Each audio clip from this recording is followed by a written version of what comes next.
하루의 일과를 언제나 커피 한 잔과 시작한다는 다희 씨. 다희 씨는 활기찬 하루를 보내는데 시원한 아메리카노 한 잔은 필수라고 말합니다.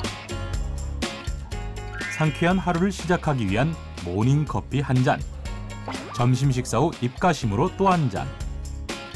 나른한 오후 잠을 깨기 위해 또 한 잔. 그야말로 향긋한 커피 한 잔이 없는 하루는 이제 상상할 수 없는 시대가 됐습니다. 이처럼 우리의 일상생활 속에서 커피는 때려야 뗄 수 없는 관계가 됐는데요. 삶의 달콤한 휴식이자 일상의 나른함을 깨우는 커피. 커피 한 잔에 담긴 재미있는 세금 이야기를 지금 시작합니다.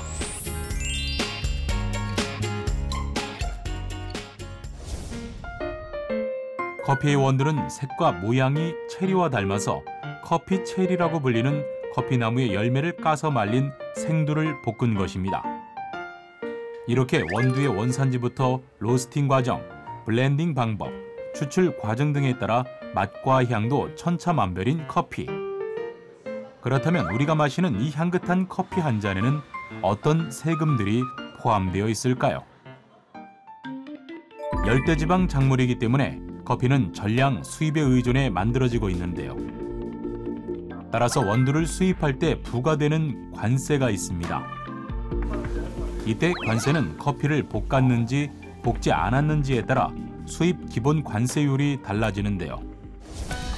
먼저 볶지 않은 생두는 기본 관세율 2%가 적용되는 반면 볶은 원두는 기본 관세율 8%가 적용되고 있습니다. 이렇게 수입되는 커피가 생두인지 원두인지에 따라 기본 관세율이 달라진다는 점 외에도 생두에는 붙지 않은 부가가치세가 원두에는 붙게 되는데요. 우리나라는 부가가치세법상 가공되지 않은 농산물에는 부가가치세를 부과하지 않고 있습니다.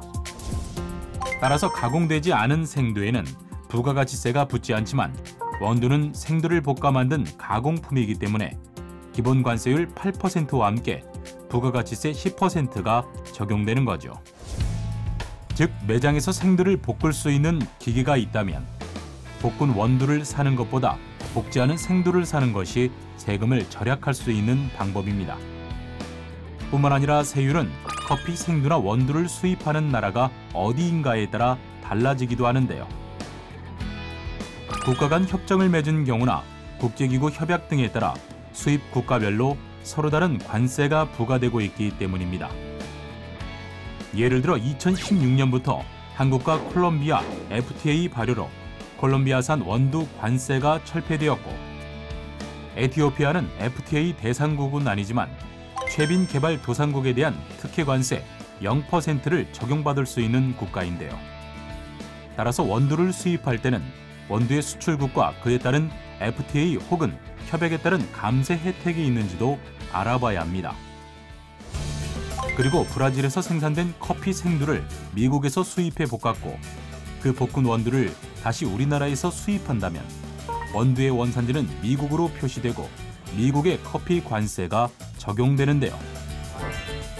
이는 제조 공정 중 상품에 대해 중요하다고 인정되는 특정 공정을 수행하거나 해당 제품의 주요한 특성을 나타내게 하는 특정 부품을 사용한 국가를 원산지로 인정한다는 관세청 기준에 따른 것으로 브라질에서 생산된 커피 콩일지라도 미국이 수입해 미국에서 로스팅을 했다면 원산지를 미국으로 인정하고 있습니다. 이 때문에 볶은 원두에는 생두 생산지와 로스팅 원산지 두 국가를 동시에 표기하는 경우도 많습니다. 이처럼 어떤 형태로 커피가 수입되느냐를 비롯해 생두나 원두를 수입하는 나라가 어디인가에 따라 세금도 달라지는데요. 그렇다면 우리는 커피 한 잔을 마시면서 얼마의 세금을 내고 있을까요? 우리는 가공된 제품의 최종 소비자이기 때문에 부가가치세만 부담하면 되는데요. 부가가치세는 재화나 용역이 생성되는 부가가치에 부과되는 세금으로 우리나라는 보통 최종 가격의 10%의 부가가치세를 포함하고 있습니다. 즉 4,100원의 아이스 아메리카노를 한 잔 주문한다면 우리는 373원을 세금으로 내는 셈이죠. 이렇게 커피를 사면서 낸 부가가치세는 판매자가 대신 받아두었다가 매년 1월과 7월 국세청에 부가가치세를 신고하고 납부하는데요. 부가가치세가 판매 가격에 포함되어 있다고 해서 판매자의 몫이 아니라는 사실 잘 아시겠죠? 이렇게 우리가 커피를 마시면서 부가가치세를 부담한다면 판매자는 커피를 판매하며 벌어들인 수익에서 커피를 만들기 위해서 들인 비용을 뺀 금액, 즉 사업소득 금액에 대한 소득세를 납부해야 하는데요. 소득세는 1년에 한 번 매년 5월 종합소득세 신고기간에 전년도 소득과 지출을 종합해 신고하고 그에 따른 과세 금액을 납부하면 됩니다. 이렇게 우리가 한 잔의 커피를 마시기까지 생각보다 더 복잡한 절차와 서로 다른 세율이 적용되는데요. 커피 한 잔에 남긴 세금처럼 재미있는 세금 이야기는 앞으로도 쭉 계속됩니다.